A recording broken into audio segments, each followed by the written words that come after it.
Hello everyone, आज हम करेंगे क्लास 4th का ईवीएस का chapter number 22 the word in my home. इसके क्वेश्चन आंसर हम करेंगे। सॉल्यूशन एक्सप्लेनेशन जो ऑलरेडी हमने कर लिया था। So let's start. First question is, in your home to do people quarrel over fans, TV, newspaper, chairs और एनीथिंग एल्स। क्या आपके घर में भी इसी तरह से लड़ाई होती है, कभी टीवी पर, फैंस पर या न्यूज़पेपर वगैरह पे? सो मोस्टली सिबलिंग्स जो होते हैं उनमें हमेशा लड़ाई रहती है थोड़ी बहुत कि मैं टीवी का रिमोट लूँगा या मैं लूँगी। So yes, I and my brother want to read the newspaper early. हम दोनों की न्यूज़पेपर के लिए लड़ाई होती है क्योंकि हम दोनों पहले न्यूज़पेपर पढ़ना चाहते हैं कि पहले मैं पढ़ूँगा या मैं पढ़ूँगी। In your home who settle such quarrel. अब तुम दोनों में झगड़ा है तो उसे सेटल कौन करता है? So my parents. Next, talk about an interesting incident at home when there was a quarrel. So अब एक इंटरेस्टिंग जो है इंसिडेंट बताना है जब आपके घर पे इस तरह से कोई छोटा मोटा झगड़ा हो रहा था। So my brother was crying for newspaper, क्योंकि उनकी हमेशा न्यूज़पेपर पे लड़ाई हो रही थी। सो उसका ब्रदर जो है रो रहा था उस चीज़ पे। I gave him an old one and he was very happy.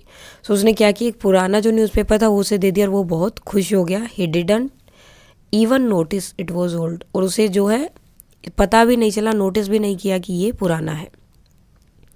Have you ever seen people anywhere else quarrel over something. क्या आपने कहीं पर देखा है लोगों को झगड़ा करते हुए? सो यहाँ पर ये आपका आंसर डिफर कर सकते हैं, येस और नो जो भी है। Why is the difference? It is 7 o'clock in the evening. Pratibha is hurrying home from her friend house.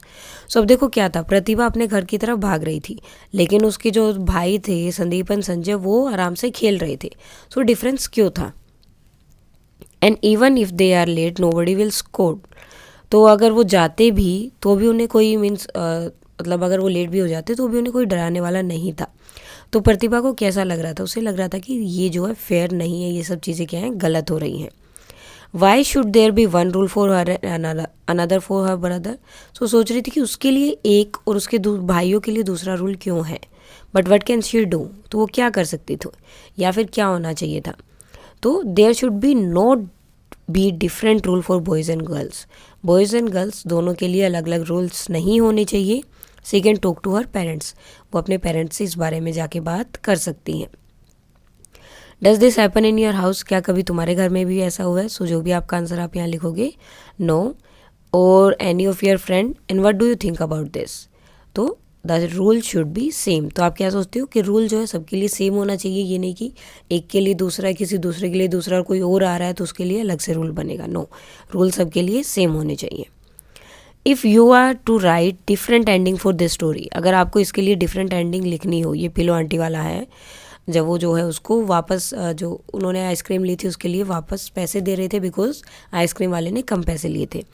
सो आप इसका आंसर क्या लिखते, इसको किस तरह से एंड करते? The kulfi seller given kulfi free of cost. तो आपको लगता है कि उन्होंने जो है एक कुल्फ़ी फ्री में दे दिए तो हम उसके पैसे नहीं देते और चले जाते, या फिर जो भी आपका आंसर है कि जैसे पिलो आंटी ने दिया सो उसकी तरह हम भी उन्हें पैसे दे देते। Is there any one in your family who is like Pillo aunty. क्या आपके घर में भी, आपकी फैमिली में भी ऐसे कोई जो आप पिलो आंटी की तरह है, यानी कि बहुत ही ऑनेस्ट आप बोल सकते हो? और कौन? My parents. कौन है? माई पेरेंट्स जो है पिलो आंटी की तरह ही हैं। They always inspire me to be honest. हमेशा जो ईमानदार रहना चाहिए, कभी दूसरे की चीज़ नहीं लेनी चाहिए। What would the children have thought if Pillo aunty has paid less money to the kulfi seller. अगर कुल्फ़ी वाले को पिलो आंटी कम पैसे दे दी तो जो बच्चे थे वो क्या सोचते? सो क्या सोचते कि Pillo aunty is very smart, this should not be done.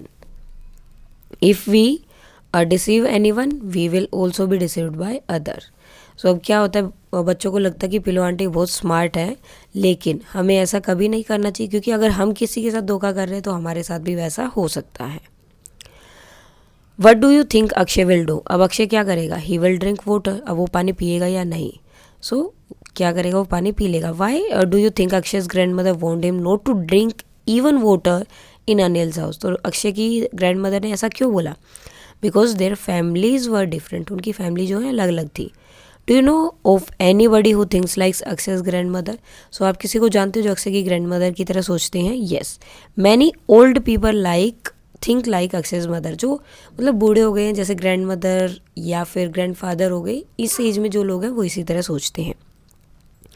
Do you agree with what Akshay's grandmother think? क्या अक्षय की ग्रैंड मदर जैसे सोच रही थी आप उससे एग्री करते हो? So no. Why was Akshay confuse? अब अक्षय कन्फ्यूज क्यों था?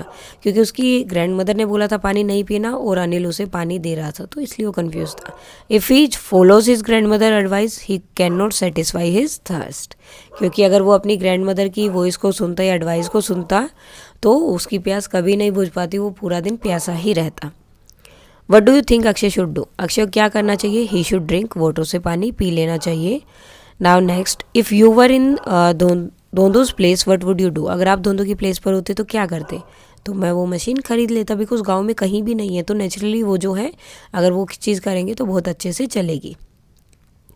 Has is ever happened with you that you wanted to do something badly but the elder in the family would not allow you do it?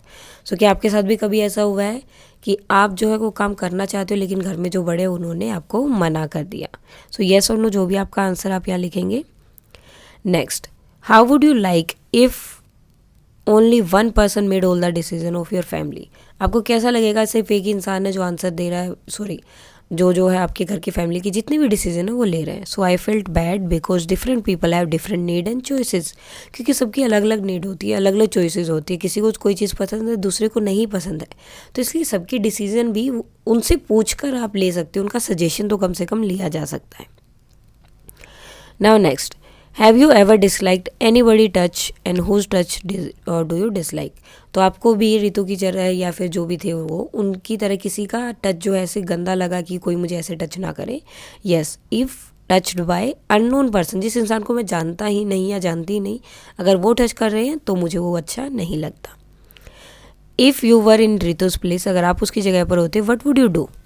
सो आप क्या करते? I would warn uncle not to touch me. मैं उन्हें Warne करती या फिर अपने parents को या फिर मेरी जो फ्रेंड थी उसके पेरेंट्स को बता देती कि इस तरह टच करते हैं ना, I don't like it.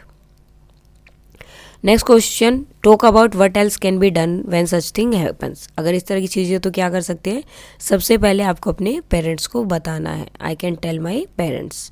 Everybody touch is not the same. Ritu did not like it when Meena's uncle held her hand, but she liked to hold Mira's hand. So what do you think there was a difference? तो देखो, अब उसके uncle touch कर रहे थे, hand पकड़ रहे थे, तो ऋतु को अच्छा नहीं लग रहा था, लेकिन मीरा हैंड अगर उसका पकड़ रही है तो उसे अच्छा लगता था. सो क्या डिफरेंस था? देयर आर डिफरेंट पीपल, क्योंकि वो दोनों क्या अलग अलग हैं. There are different taste and ideas, तो सबके अलग अलग टेस्ट होते हैं, आइडियाज़ होते हैं, किसी को किसी के साथ रहना पड़ता है, चॉइसेस होती हैं सबकी अलग अलग. And we like those who have similar choice like us.